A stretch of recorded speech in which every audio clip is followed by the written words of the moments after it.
મોળા માણાના પ્રસંગથી સૂજે અવળા ઉપાય. મોળા માણસના પ્રસંગથી સૂજે અવળા ઉપાય, પછી કરવાનું તે થાય નહીં ને નો કરવાનો કરાય. આજ કઈ કઈને આવું થયું. અને કુસંગી માણસનો સંગ થાય ને એ માણસના જીવનને બગાડી નાખે ને દુઃખી કરે. અમારી કવિ દલપતરામની એક રચના છે કે કુસંગી કેવા, આ ખાટલા હોય, ખાટલા એમાં માકડ પડે. તમારે આ બાજુ ખરું કે નહીં? એવું ખાટલામાં માકડ પડે. તમે જો કે મહેસાણાવાળા ખાટલાના તો બહુ પ્રિય. હું સુરતમાં ક્યાંય પધરામણી જાઉં, ખાટલો જોઈ જાઉં એટલે મને એમ થાય કે મહેસાણી હશે આવડા લોકો. સુરતમાં ખાટલા, અને અમેરિકામાં જઈને આપણે ત્યાં ખાટલો જોઈ જાય એટલે આપણને પાક્કું જ થઈ જાય કે આવડા મહેસાણા બાજુના જ હશે. ખાટલા વિના ઊંઘ ન આવેલો ભાઈ. હવે ખાટલામાં માકડ પડે. અમારે સૌરાષ્ટ્રમાં ખાટલા રાખે. ઓલા પહેલાં તો પાટીવાળા આવતા, કાપડની પાટી, એમાં માકડ બહુ પડે. હવે માકડનો સંગ ખાટલો કરે ને એટલે માર કોને ખાવાનો? ખાટલાને. આ બાજુને ખબર નહીં. હવે સૌરાષ્ટ્રમાં પછી બહુ માકડ પડ્યા હોય એટલે ઉનાળામાં તડકામાં ખાટલો રાખે ફળિયામાં, અને પછી આમ ઊંચો કરી અને પછાડે હોય ઝાટકીને. એટલે માકડ હોય ને એ બધા બારા કાઢવા માટે પછાડે. કુસંગી માકડનો સંગ ખાટલો કરે ને તો ખાટલાને માર ખાવો પડે. આવો કુસંગનો પ્રભાવ. એટલા માટે ક્યારેય કોઈ કુસંગી માણાનો સંગ ન કરવો. બીજું કે જે માણામાં આપણને પ્રીતિ હોય ને, ઘણીવાર એના એ માણસો જ આપણને દુઃખી કરે. પરિવારમાં કે સંસારમાં જરૂર પ્રીતિ કરવી એની મારી ના નહીં, પણ બહુ ઊંડું ન ઉતરી જવું ક્યાંય પણ. જેદી ઈ પાત્ર હામું પડશે કે અવળું પડશે તેથી એનું દુઃખ પણ એટલું જ ભયંકર હશે. આજ કૈકેયીને ઘણી બધી પત્નીઓ, દશરથને ઘણી બધી પત્નીઓ હતી, એમાં સૌથી વધારે પ્રિય અને કૈકેયી હતી.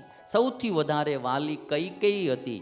અને જ્યારે કૈકેયી અવળી થઈ, ઊંધી પડી, ત્યારે દશરથના પ્રાણ લેવા સુધી તૈયાર થઈ ગઈ. એટલે બહુ એક અનુસંધાન સાથે દુનિયામાં પ્રીતિ બાંધવી. હા, જરૂર હેત પ્રીતથી રહેવું, ભાવથી રહેવું, એની કોઈ મારી ના નહીં, પણ અતિશય કોઈનામાં ઊંડું ન ઉતરી જવું કે ક્યારેક પછી એના આંચકા બહુ લાગે ભાઈ.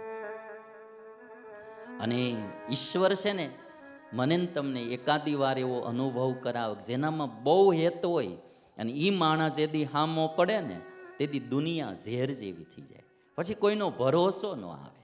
દશરથને આજ એવી સ્થિતિ થઈ ગઈ. અને આ દુનિયાની એક ચીજ બતાવી દીધી, સ્વાર્થી દુનિયા.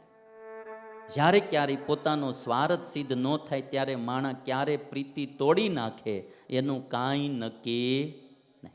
ક્યારે હામા પડી જાય એનું કાંઈ નક્કી નહીં. બહુ અનુસંધાન સાથે જિંદગી જીવવી, અતિશય કોઈનામાં આસક્ત ન થઈ જાવ. સ્વાર્થી દુનિયા. સ્વાર્થ કા વ્યવહાર જગત મેં, સ્વાર્થ કા વ્યવહાર. આખી દુનિયા તમે આમ જુઓ ને, જેને અનુભવ ન થયા હોય એને હજી વાર હોય, બાકી જેને થઈ ગયા હોય એને બધાને ખબર હોય કે ભાઈ આ દુનિયામાં બહુ ઊંડું ઉતર્યા જેવું છે નહીં. ક્યારે કયો માણસ સ્વાર્થથી નીકળે કાંઈ નક્કી નહીં. કોઈ કહે દુનિયા કર્મથી ચાલે છે, કોઈ કહે દુનિયા કર્મથી ચાલે છે, કોઈ કહે દુનિયા ધર્મથી ચાલે છે, કોઈ કહે દુનિયા પ્રેમથી ચાલે છે, કોઈ કહે દુનિયા વેમથી ચાલે છે. પણ જ્યારે થાય અનુભવ ત્યારે ખબર પડે કે દુનિયા તો મતલબથી ચાલે છે. દુનિયા તો મતલબથી ચાલે.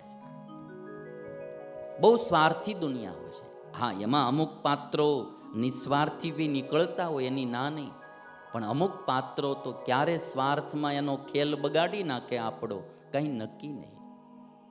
અને હવે તો દિન પ્રતિદિન જેમ કળિયુગ આવશે એમ માણસો સ્વાર્થી થતા જશે. અમારી નાયતમાં બધું લગભગ ઝાઝું સ્વાર્થથી હાલતું હોય. ટકા હોય તો સ્વાર્થ ન છોડતો હોય ભાઈ. બહુ ક્યાંય બહુ આસક્ત ન થાવ. અતિશય આસક્તિ ક્યાંય સારી નથી, દુઃખપ્રદ છે. દશરથ રાજા બી મને તમને શીખવાડે. દુનિયામાં બાકી એમ પાછું જોવા જાય કોઈ કોઈનું કોઈ છે જ નહીં. આત્માઓ એકલા આવે ને એકલા જ દુનિયામાં જવાના, હારે કોઈ આવતું નથી. અને કે ખરા તમારા વિના જીવી નહીં શકું, પણ એ જાય તેથી ખબર પડે. કેટલા ભેગા આવે તેથી ખબર પડે. એક પતિ પત્નીને એનો છોકરો ત્રણેય સમુદ્ર કિનારે નાહવા માટે ગયેલા. તો પત્ની કાંઠે બેઠી હતી સમુદ્રને, પતિ સમુદ્રમાં નાહતા હતા. છોકરો નાનો હતો. છોકરો કે માં મારે જવું છે નાહવા માટે સમુદ્રમાં. મમ્મી કે બેટા સમુદ્રમાં ન જવાય નાહવા. કેમ? તો કે સમુદ્ર બુડાડી દે. કે સમુદ્ર બુડાડી દે. એ કે પણ પપ્પા તો નાય છે.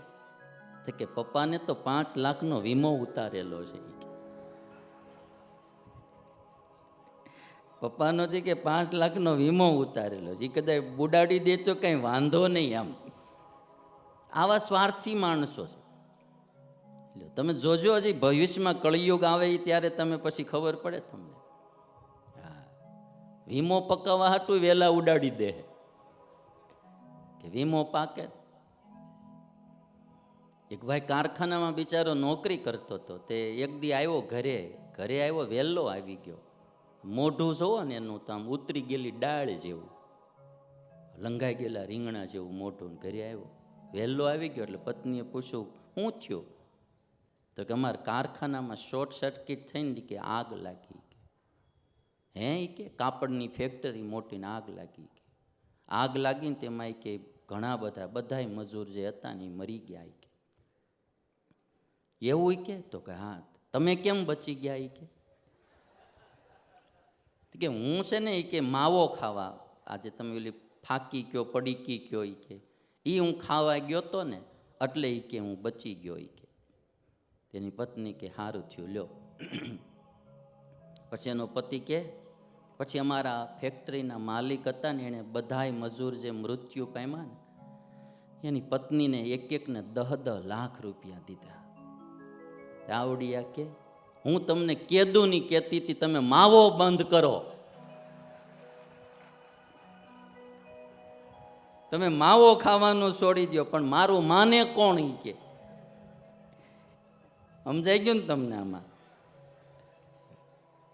સ્વાર્થ કા વ્યવહાર જગત મેં, સ્વાર્થ કા વ્યવહાર. માણાનો મતલબ પૂરો થાય એટલે બધાને ભૂલતા વાર નથી લાગતી.